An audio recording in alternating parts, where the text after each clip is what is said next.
Welcome back to the channel, y'all, man. Today, man, we got why Manchester City scandal is really about power. Remember, hit that sub button. We're on to 2K subs. Let's get into it. Just unbelievable. There's never been a final day like this. I want to show you what I think could be some of the most important 90 seconds in football history. It's the final minutes of the final day of the 2012 English Premier League season. The score's tied, but this team, Manchester City, really needs a goal. Manchester City could go and score here and win the league with just about the last kick of the season. But there wasn't much time. And there are 2 minutes to play.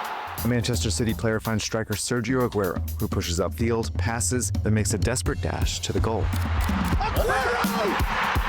Staggering! Just staggering! He's won the league! They scored that quick. It was 2-2, and they scored at the last second? Huh? Really? With 90 seconds of stoppage time to play! This is the moment City won its first championship in 44 years. But more importantly, it's the moment City began to change football. This club would go on to win every trophy available, assemble the most expensive squads ever seen, and create a new kind of organization that spans the globe, all in a little more than a decade.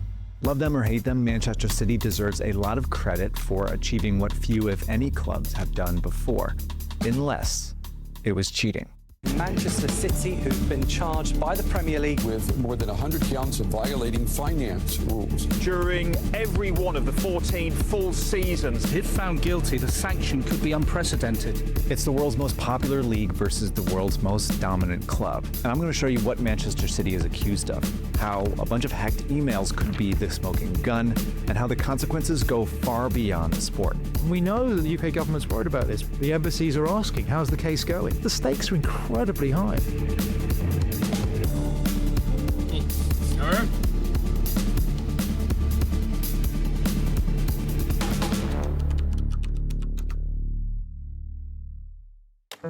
It's pretty unlikely that Manchester City is even in this situation. Sure, back in the 1960s, it won 3 major trophies in 3 years. You're not saying crazy, y'all. Well, like the clubs, I know that before Manchester City was Man United, Liverpool, who else? I don't know. I think who are the teams that were, who were the clubs that were good before like Man City like became like, it's not like we're like one of the teams that everybody's talking about, you know what I'm saying? But then it spent the next 40 years losing. Oh, and Crosby's pitched the... Oh, has he given the goal? He has!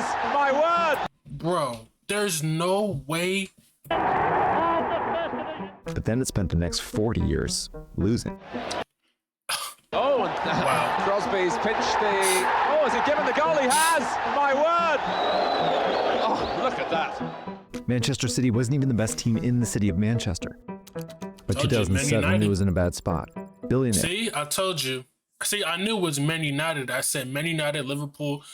Okay, so it's Man United, Chelsea. Yeah, Chelsea used to be good too back then. Chelsea, Man United, Arsenal, Liverpool. Yeah, that's what I'm saying. So we're Man United was good for a spare time, and then now Man United is kind of taking over a few top clubs like Manchester United, Liverpool, and Chelsea.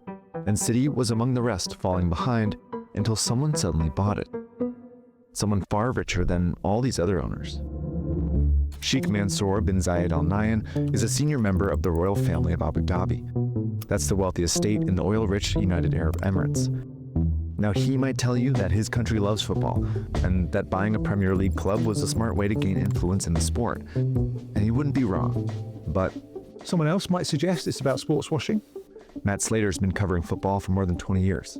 UAE, they have human rights challenges, and maybe by investing in sport, you can get people to sort of see you differently. They're trying to diversify their economy away from oil and gas. They're trying to give something for their people to feel proud about. But I think all of those things have played a part.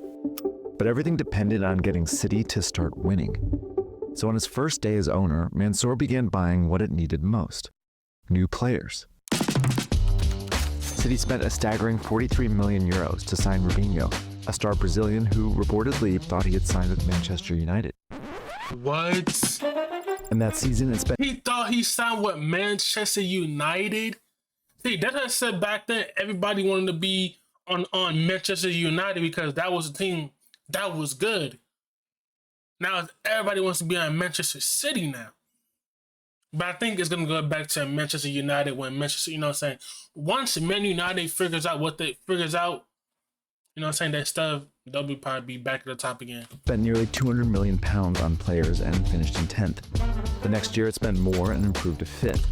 Then after even more spending, it rose to 3rd and won England's domestic tournament.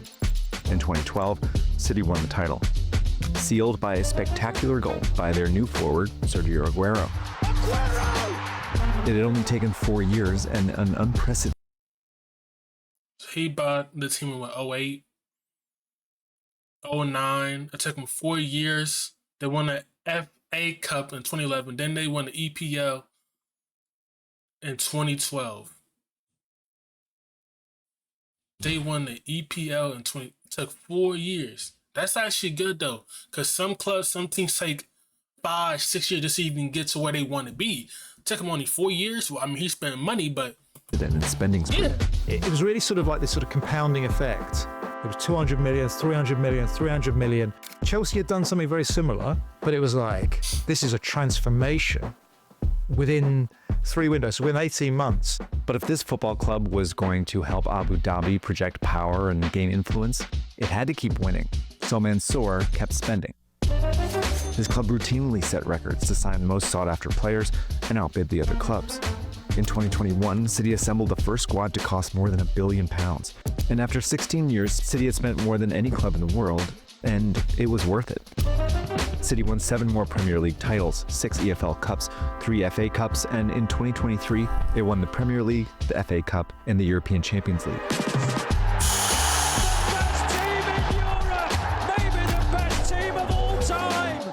Mansour had turned a mediocre club into the best in the world. But many had trouble believing he did it all legally. So we've always had a sort of tolerance. That is true though, because like in 44 years, they couldn't do nothing, and then somehow they winning everything. But also, it's like when you have money, you can just there's no salary cap for a football player. There's no salary cap.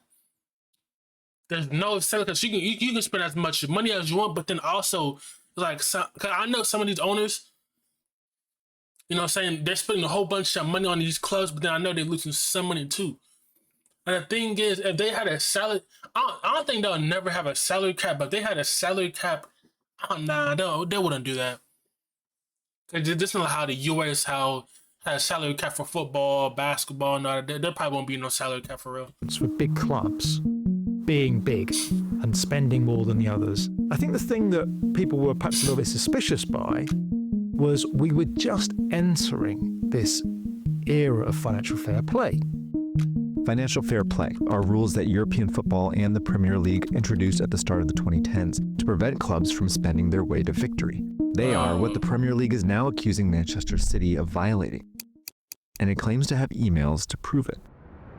Hacked emails are at the center of this story, and if it can happen to the biggest football club in the world, it can probably happen to you too. I mean, just last week, I got notifications that someone from Idaho tried to get into my Netflix. And so European and English football leagues introduced financial fair play rules in order to try and stop a crisis. Many club owners were going bankrupt, trying to get their club to win, while other owners enjoyed an advantage because they were so rich they could never go bankrupt. For example, those that ruled over a whole country. So boiled down to its most basic premise, FFP rules state that a club cannot spend more money than it makes. So, since Manchester City spent a ton of money, it would have needed to also make a ton of money to stay within the rules. If I add its revenue to this chart, we can see that, in fact, it did. See, that's the thing. If you gotta spend money to make it though. If you just spending money and you're not making, I mean, they be dang every year. So how much so it's how much you spend. You gotta make that back in revenue, or you can't spend. What is it? They made the money spent back. Recklessly on players after the takeover, but a sudden surge of revenue around 2013 allowed it to stay within the rules. It checks out on the surface, but it's this surge that many find suspicious. How did Manchester City make so much money so quickly? His revenue comes from 3 sources, but ticket sales were consistent and TV profits grew gradually. That leaves sponsorships, which grew unusually fast. After Mansour took over, a few companies began paying City abnormally high prices to have their logos on its shirts, signs, and stadium. Their money is largely what boosted City's revenue high enough to let it legally buy so many new players. I should also mention that these companies all had one big thing in common. You don't have to be a forensic accountant to see, oh, right, so Sheikh Mansour and his family are on the board of that and that and that, and Mubadala, which is UAE's big sovereign wealth fund, oh, they invest in that, oh, how interesting. So Etihad Airlines, right, oh, where are they based? Abu Dhabi. That is where the suspicion starts immediately. One, you're spending loads of money, and you're justifying it in this new financial fair play era by these amazing sponsorship deals that, come on. In 2014, Europe's football governing body. Wait, so how'd they know if they cheated? I do know they said they found guilty, but like, how'd they even found out in the first place? They said from emails. They found out from emails. So they found out from emails that they was cheating, making money illegally. It was making. I mean, hey, sometimes you gotta do what you gotta do. Now, I mean, sometimes you gotta do what you gotta do. It is what it is. If you get caught, I mean, it is what it is. You gotta do what you gotta do. If you trying to bring a small team or a team that people, it's the laughing stock or something like that, and you bring them to where they good, that's a good thing, right? Or is that wrong? Did investigate City's sponsorship deals and found it had violated FFP rules, but only fined it £49 million. Suspicion continued until this guy finally found some hard evidence. I'm a whistleblower. I have to expose and give to journalists, credible journalists, the real deal. In 2015, this hacker began publishing thousands of confidential documents and emails he had stolen from European football clubs, and he gave them to journalists to look through, like Christoph. My name is Christoph Winterbach, worked on... Oh, so he exposed it.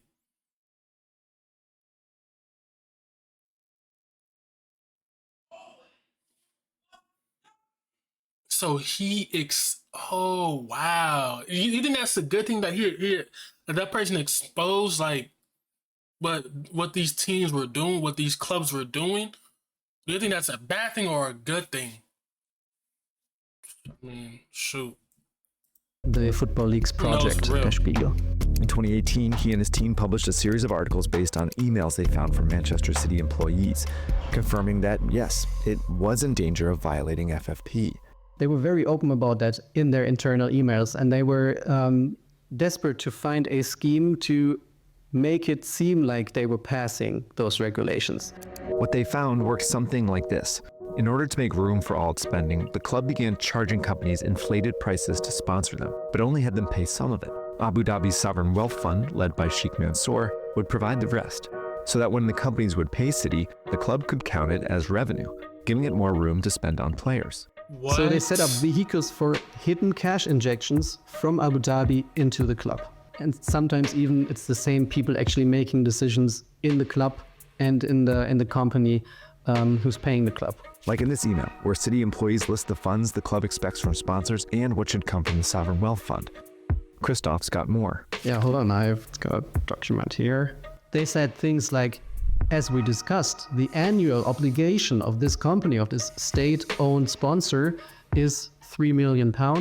So the remaining 12 million will come from alternative sources provided by His Highness. Sounds like there's evidence of them covering up the scheme as well.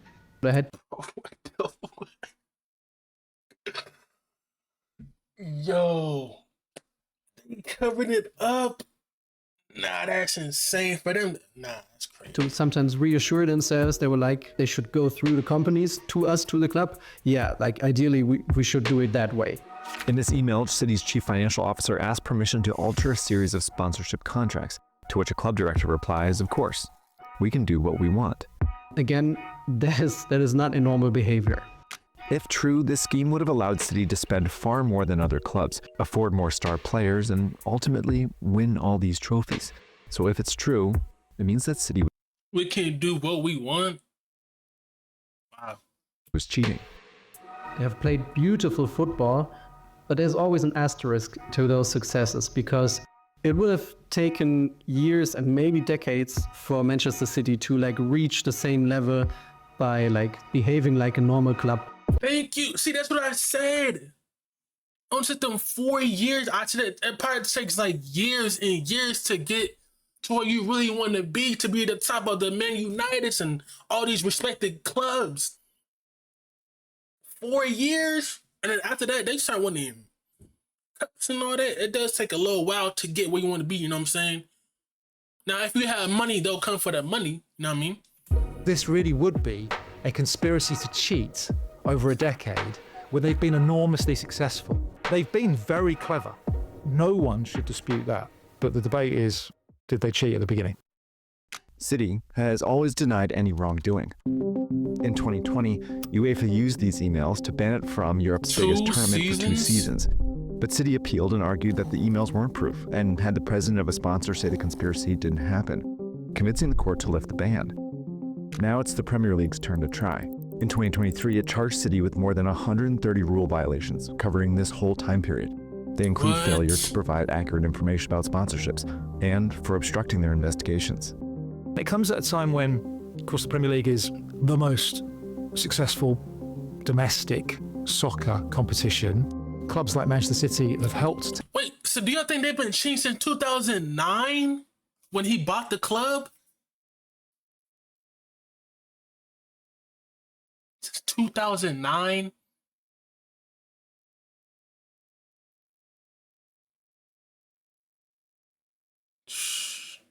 Tell that story. We are absolutely in can of worms territory. Right now it's mid-January, so Manchester City and the Premier League have been arguing their cases to a panel of 3 judges behind closed doors. Now these judges are likely to find Manchester City guilty of obstructing justice and giving them a fine for it. The real question is whether they find them guilty of this scheme, and if they do, what should the punishment be? Now the lightest punishment will likely be deducting points from them. That was the punishment for 2 other clubs recently found guilty of violating FFP. But City is accused of doing far more than them, leading some to wonder whether they could be expelled from the Premier League. Trust me, they won't expel Man City from the Premier League. They won't do that. Trust me, they won't do that, bro. They will not do that. Would be one of the most serious punishments in the league's history, and dozens of clubs that City beat could sue it for compensation. On the other hand, a light punishment could lead clubs, like those owned by sovereign wealth funds and private equity groups, to start disregarding the rules too. You know, if they can sort of say, well, do you know what, it's almost like a luxury tax. Let's effectively cheat because they're so bruised. I don't even know if the Premier League are going to take us on because they've spent a fortune fighting that Manchester City case. Have they got the stomach and the appetite to do it again? I think it becomes really hard for certainly the Premier League to enforce its rulebook if they lose everything. For the Premier League, credibility is at stake. There are geopolitical stakes too. Over the past decade, Abu Dhabi has purchased more football clubs to create a global network called a multi-club model. These clubs support and feed each other, while giving Abu Dhabi influence in strategic places all over the world, and it's revolutionized the sport. But if its crown jewel is expelled, the whole thing's at risk. Through City, the UAE has also become a crucial source of investment for the city of Manchester and the UK. So they're doing the same thing to other football clubs around the world? Even one in the US? That's probably why the British and Emirati governments have been discussing the case. United Arab Emirates is a long-term ally, an important economic partner of the UK. So there is the huge potential for embarrassment here. Yeah, there's a lot at stake here, and there really is nothing like it. Aguero! Staggering! Just staggering! In the most entertaining way possible, Manchester City changed football. But the question now is whether it was a miracle or a lie. All right, thanks so much for watching. If you haven't seen, man, let me know what you think down below, man. Do you believe they've been cheating for that long? Do you believe they've been cheating since 2009? Let me know down below, man, what you think down below, man. If y'all enjoyed the video, man, hit that like button, subscribe, comment down below what y'all want to see next, man. We out, man. Peace.